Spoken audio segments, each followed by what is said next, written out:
Hello guys, कैसे हो आप लोग। फिर से आपके लिए मैं एक नया वीडियो लेकर आ चुका हूँ यहाँ पे मेंटेनेंस वर्क का। तो यहाँ पे हमारा 24 मॉड्यूल है, जैसे कि 24 मॉड्यूलर का बोर्ड है। इसकी पूरी असेंबली एसेसरीज सारी चेंज करना है, जैसे कि स्विच है और जो टूटा हुआ है हमारा रेगुलेटर उसे चेंज कर देना है। जिस तरह से मैं आपको दिखा रहा हूँ यहाँ पे स्विच अच्छे से वर्क नहीं कर रही है, तो कितनी स्विचें यहाँ पे वर्क नहीं कर रही है और कितनी टूटी हुई है। और यहाँ का रेगुलेटर है उसका भी हमारा लॉक टूटा हुआ है, तो हमें इसे चेंज कर देना है। तो आप देख सकते हो यहाँ पे कोई कनेक्शन अंदर लूज भी है, जिससे हमारा होल्डर का लैंप जो है ब्लिंक कर रहा है। तो यहाँ पे मैं आपको दिखा रहा हूँ, ये देखिए यहाँ पे हम स्विच के ऊपर थोड़ा सा टैप कर रहे हैं तो हमारा जो लैंप है वो ब्लिंक कर रहा है। तो यहाँ पे अंदर कोई कनेक्शन लूज होने के कारण ये ब्लिंक कर रहा है। और ये देखिए ये टूटा हुआ स्विच भी है सारा, तो हमें इसे पूरा चेंज कर देना है। तो आप देख सकते हो यहाँ पे ये कनेक्शन लूज़ होने की वजह से ये दिक्कत आ रही है। अगर कनेक्शन लूज़ है तो उसकी वजह से शॉर्ट सर्किट भी हो सकता है, इसकी खास ध्यान रखें। तो यहाँ पे हम टूल्स के अंदर क्या क्या इस्तेमाल कर रहे हैं, तो यहाँ पे टूल्स हमने ले लिया है, पकड़ है, डिसमिस है, टेस्टर और टैप। इस तरह का डिसमिस का हमारा टूल हमने यूज़ किया है। तो सबसे पहले तो हम जो हमारा प्लायर है और टेस्टर की मदद से हम ये प्लेट को खोलने वाले हैं। तो यहाँ पे कितनी बाजू स्क्रू नहीं लगा था और 2-4 स्क्रू के ऊपर ही हमारी प्लेट फिट है। तो आप देख सकते हो यहाँ पे ये सारे स्क्रू को हमें खोलना होगा ताकि हम बाहर प्लेट को निकाल सके। जगह शॉर्ट थी इसलिए हमने यहाँ पे डिसमिस की जगह टेस्टर का इस्तेमाल किया है। तो आप देख सकते हो हमने यहाँ पे प्लेट जो ओपन किया तो हमारे सारे ऑफ वायर ब्लू कलर के हैं, और जो इन्वर्टर का है ये हमारे इन्वर्टर का है, ये येलो कलर का है, और जो आप रेड देख रहे हैं ये हमारा जीबी का फेज़ वायर है। तो यहाँ पे हमने देखा कि एक इंडिकेटर और एक प्लग, वो दो वस्तु जीबी पे चल रही थी, और जितने भी सारी वस्तु थी जैसे लाइट है, फैन है, सारी वस्तु हमारी इन्वर्टर पे चल रही थी। तो यहाँ पे हमें चेंज करने के लिए क्या क्या सामान की ज़रूरत होगी, तो देख लीजिए यहाँ पे हम थोड़ा सा सामान लेकर आ चुके हैं। यहाँ पे तो ये स्विचें हैं हमारी सारी, और ये हमारा जो दूसरा भी कुछ काम है उसके लिए वायर है, और फीमेल टॉप है हमारा। इस तरह से थोड़े से स्क्रू वगैरह है और एक रेगुलेटर है। इस तरह का हमारा सामान यहाँ पे यूज़ होने वाला है। तो देखते रहिए वीडियो, हम आगे क्या क्या कर रहे हैं गाइस। तो यहाँ पे हम आपको दिखा रहे हैं कि ये देखिए हमारी जो प्लग है उसकी स्विचें टूटी हुई। नज़दीक से आपको दिखाता हूँ कि क्या क्या दिक्कत थी हमारी। तो ये देखिए गाइस, यहाँ पे जो हमारा टेप से फिटिंग किया था जो रेगुलेटर है उसका लॉक टूटे हुए थे। आप देख सकते हो यहाँ पे 2 लॉक आते हैं और ऊपर की ओर इस तरह के 2 लॉक आते हैं। इस तरह के 4 लॉक पे हमारा रेगुलेटर फिट होता है गाइस। तो यहाँ पे लॉक टूटे हुए थे, इसके लिए यहाँ पे टेप की मदद से उसे फिट किया था, तो हमें चेंज कर देना है। और टूटी हुई स्विच मैं आपको दिखा रहा हूँ कितनी सारी टूटी हुई स्विच है, तो उसे भी हमें चेंज कर देना है। 2 प्लग सही है और एक रेगुलेटर सही है, उसे हमें चेंज नहीं करना, और इंडिकेटर भी सही है, उसे चेंज नहीं करना। तो इस तरह से हमें कनेक्शन करना है।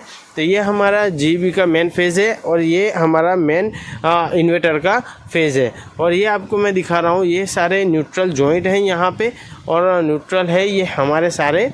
ये देखिए आप देख सकते हो यहाँ पे ये हमारा मेन न्यूट्रल है और दूसरे आजू बाजू का भी न्यूट्रल है। और ये जो ब्लू देख रहे हो ये सारे हमारे ऑफ वायर है जो लाइट के हैं और फैन के हैं। और ये टोटली हो चुका हमारा काम। तो ये हमें करना है। सबसे पहले तो क्या करना है गाइस, हमें सबसे पहले तो अंदर से कनेक्शन को रिमूव करना है, और जो जो वस्तु जो हमें चेंज करना है सामान, उसे हमें प्लेट के अंदर से बाहर की ओर निकाल लेना है। तो अब इसे निकालना कैसे वो भी मैं आपको दिखाऊंगा। तो ये देखिए आप देख सकते हो यहाँ पे सारे कनेक्शन है, ये फेस की लिंक है और दूसरे भी वायर है सारे, इसे सबको हमें रिमूव कर देना है। और इसे निकालते कैसे वो दिखाता हूँ मैं आपको स्विच को। तो आप देख सकते हो ऊपर की ओर एक, नीचे की ओर नज़दीक से दिखाता हूँ। ये देखिए ये लॉक है, इसे हमें थोड़ा सा प्रेस करना है। ये देखिए गाइस, ये जो आप लॉक देख रहे हैं उसे अंदर की ओर थोड़ा सा हमें प्रेस करना है, एक ऊपर से और नीचे से। इस तरह से थोड़ा सा प्रेस करोगे तो हमारी स्विच बाहर की ओर निकल जाएगी। तो ये देखिए गाइस, दूसरा भी मैं आपको दिखाता हूँ, एक बार दूसरी बार दिखा दूँ। ये देखिए इस तरह से हमने प्रेस किया और एक बार ऊपर से हमने प्रेस किया तो हमारी स्विच रिमूव हो गई। इसी तरह से हमें सारे असेंबली को इसी तरह रिमूव करना है और 2 प्लग और एक रेगुलेटर को रख छोड़ना है, उसे चेंज नहीं करना। तो ये देखिए गाइस, 1 बाय 1 हम सारे कनेक्शन को खोल रहे हैं और सारी स्विचें को हम अंदर से रिमूव करके अंदर नई स्विचें फिटिंग करने वाले हैं। तो बने रहिए वीडियो के अंत तक गाइस, आप लास्ट तक वीडियो देखेंगे तभी आपको समझ में आएगा। और वीडियो को सब्सक्राइब अभी तक नहीं किया तो सबसे पहले जाकर वीडियो को सब्सक्राइब करें और हमारे वीडियो को ज़रूर देखें। तो ये देखिए गाइस, यहाँ पे हम सारे स्विचों को निकाल रहे हैं और यहाँ पे कोई एक कंपनी की स्विच नहीं, अंदर कितनी अलग अलग कंपनी की अलग अलग स्विचें थी। हमने खोला तो देखा अंदर अलग अलग कंपनी की अलग अलग स्विचें थी। तो यहाँ पे हम सारे निकाल के एक ही कंपनी की सारी स्विचें लगाने वाले हैं। तो ये देखिए गाइस, यहाँ पे हमारा सारी स्विचें निकल गई और एक रेगुलेटर भी हमने निकाल दिया और जो इंडिकेटर था वो साइड में था, तो हमने फर्स्ट इंडिकेटर को फिटिंग कर दिया।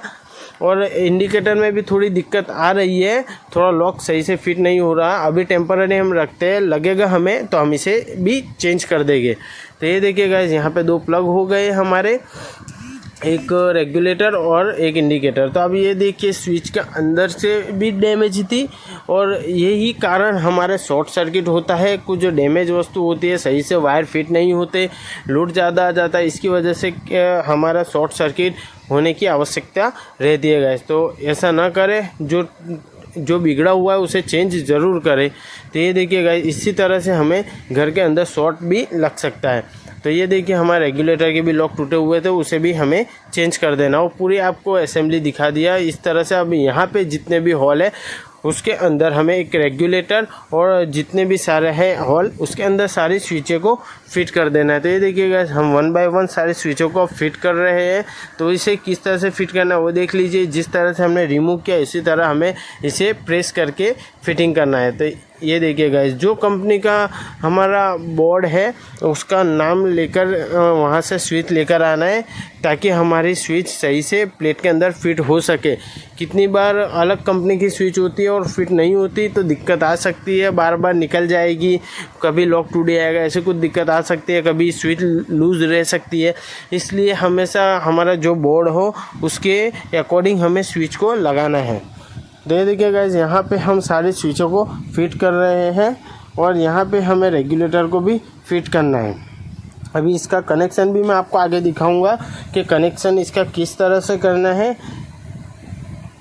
ये देखिए गाइस, यहाँ पे हमारी सारी स्विचें फिट हो चुकी है। लास्ट में हम रेगुलेटर को लगाएंगे।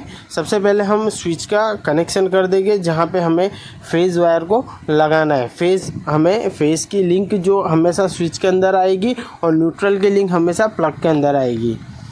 तो ये देखिए गाइस, यहाँ पे हम जितना वायर हमें माप का स्विच का चाहिए लिंक के लिए उतना हम कट करने वाले हैं। यहाँ पे आप देख सकते हो, यहाँ पे स्ट्रिपर की मदद से हम 1 स्क्वायर mm वायर को फेस की लिंक में लगाते हैं। तो ये देखिएगा इस तरह से हमें सारे नीचे की और के स्विच के नीचे के टर्मिनल के कनेक्शन लूज़ कर देना है और सारी स्विचों को एक साथ एक वायर के साथ कनेक्ट कर देना है। तो ये देखिएगा इस तरह से हम सारे टर्मिनल को लूज़ कर रहे हैं और सारे कनेक्शन को एक ही स्विच के साथ कनेक्ट कर देंगे। तो ये देखिएगा हमारे सारे फेज़ वायर हम एक स्विच पे फेज़ देंगे तो हमारा सारे स्विचों पे फेज़ चला जाएगा। इसलिए हम स्विच के अंदर जो फेज़ वायर को कनेक्ट करते हैं। और इन्वर्टर के हमारा ये जो मैं लिंक लगा रहा हूँ यहाँ पे हम सारे इन्वर्टर की वस्तु चलाने वाले हैं और एक प्लग और इंडिकेटर है वो हमारा सिर्फ चलने वाला है GB पे। तो ये देखिए गाइस, जहाँ आप लिंक लगाते हो तो सारे वायर सही से आपको फिट करना है, टाइट करना है ताकि लूज़ ना रहे। लूज़ रहने पे स्पार्क हो सकता है, उसकी वजह से आपकी स्विच भी जल सकती है, उसका खास ध्यान रखें। तो ये देखिए गाइस, इंडिकेटर का भी हमने यहाँ पे कनेक्शन दे दिया है। तो ये देखिए गाइस, एक इंडिकेटर के अंदर से 2 वायर निकलते, एक न्यूट्रल और एक हमारा फेज़ लगने वाला है GB का, ताकि हमें पता चल सके लाइट है या नहीं। तो इसी तरह से हमारा सारा फिटिंग हो चुका है, आप देख सकते हो यहाँ पे। तो सारी स्विचें कितने अच्छे से यहाँ पे फिट हो चुकी है। और रेगुलेटर भी हमने चेंज कर दिया है एक, और एक रेगुलेटर 2 प्लग वही रखा है, उसमें कोई चेंज नहीं किया है। इसी तरह से हमारा सारा कनेक्शन भी आपको दिखाता हूँ। ये देखिए गाइस, यहाँ पे हमारा कनेक्शन, ये जो स्विचें है उसकी फेस की लिंक लगा दी है, रेगुलेटर को स्विच के अंदर कनेक्ट कर दिया है। और इसी तरह से मैं आपको कनेक्शन दिखा रहा हूँ। ऊपर की ओर हमारा जो वो ऑफ वायर लगने वाला है, और नीचे फेस की लिंक लगा दिया है। जहाँ तक हमने नीचे दिखाता हूँ, ये न्यूट्रल है हमारा, तो न्यूट्रल जाएगा टॉप टू टॉप, यानी हमारा प्लग के अंदर से प्लग में जाएगा, प्लग में से इंडिकेटर, और फेस जो न्यूट्रल है वो डायरेक्ट हमारा प्लग में लगने वाला है। इसी तरह से हमने यहाँ पे कनेक्शन को दे दिया है। और ये जो हमारा देख सकते हो वो आप हमारा फ़ैन के अंदर वायर में लग जाएगा। तो ये देखिएगा, इस तरह से हमारी पूरी प्लेट रेडी हो चुकी है 24 मॉड्यूलर की। अब इसे हमें बोर्ड के अंदर फिट करना है, कनेक्शन देना है। तो कनेक्शन भी मैं आपको दिखाता हूँ। तो ये देखिए, आप देख सकते हो यहाँ पे सारे ऑफ वायर हमने कनेक्ट कर दिए हैं। और ये हमारा सारे जो हमारी असेंबली थी, जैसे फ़ैन है, लाइट पॉइंट है, सारा अच्छे से कंप्लीट वर्क कर रहा है। तो ये देखिएगा किस तरह से हमने यहाँ पे काम किया है, आपको दिखा रहा हूँ यहाँ पे।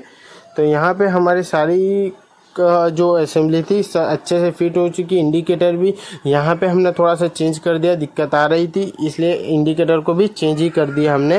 लेकिन दूसरी सारी वस्तु थी वो सारी नई लगा दी हमने।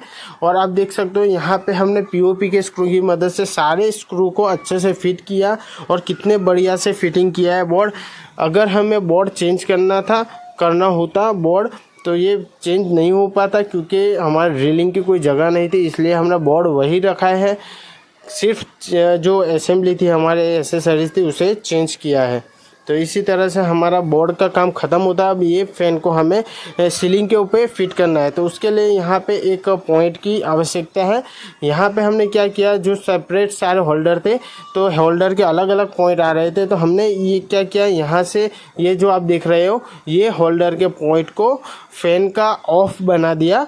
यानी हमारा इस पर ये होल्डर के पॉइंट पे हमारा फ़ैन चलने वाला है, और एक स्विच पे हमारे 2 होल्डर को हम कनेक्ट कर देंगे। तो अब इसकी वायरिंग हमें करना है, तो देखते रहिए वायरिंग किस तरह से करते हैं। तो ये देखिए, यहाँ पे हम जो ये ऑफ वायर था जो पहले वाला, उसे हमने निकाल दिया और इसको यहाँ तक ले जाएंगे।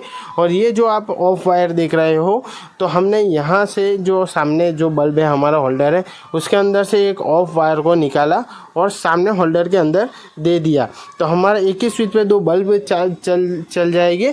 और यहाँ आप देख रहे हो न्यूट्रल, तो वहाँ से हमने न्यूट्रल को जॉइंट लगा के फ़ैन के लिए हम यूज़ करने वाले हैं। तो ये देखिएगा, ये एक स्विच पे 2 होल्डर हो जाएंगे, ये एक होल्डर और आगे वाला। और यहाँ से हमने एक न्यूट्रल एक ले लिया जॉइंट लगा के, और जो हमारा होल्डर का फेस वायर था, ऑफ वायर था, उसे जॉइंट लगा के आगे की ओर ले लिया। इसी तरह से गाइज यहाँ पे हमारा एक फ़ैन का पॉइंट हो जाएगा। तो ये देखिए, यहाँ पे होल्डर भी अच्छे से चालू हो चुका है। और यहाँ पे आप दिखा रहा हूँ, यहाँ पे हमने 2 पिन टॉप लगा दिया। और फ़ैन को किस तरह से फिट किया वो भी आपको मैं दिखा रहा हूँ। फ़ैन भी यहाँ पे अच्छे से वर्क कर रहा है, चालू कर रहा है, हो रहा है। तो ये देखिए गाइस, फ़ैन को भी ऊपर होल थे, तो सबसे पहले तो हमने पेंसिल से मार्किंग किया, ड्रिलिंग कर दिया, और अंदर ग्रिप लगा के पीओपी के स्क्रू की मदद से फ़ैन को अच्छे से फिट कर दिया। और यहाँ पे जो एक्स्ट्रा का वायर था उसे केबल टाई की मदद से फिटिंग कर दिया। तो ये देखिए गाइस, आज का हमारा काम यहीं पे ख़त्म होता है, और अच्छे से सारा काम ख़त्म हो गया। अगर आपको हमारी वीडियो पसंद आए तो वीडियो को लाइक करें, शेयर करें, कॉमेंट करें, और वीडियो को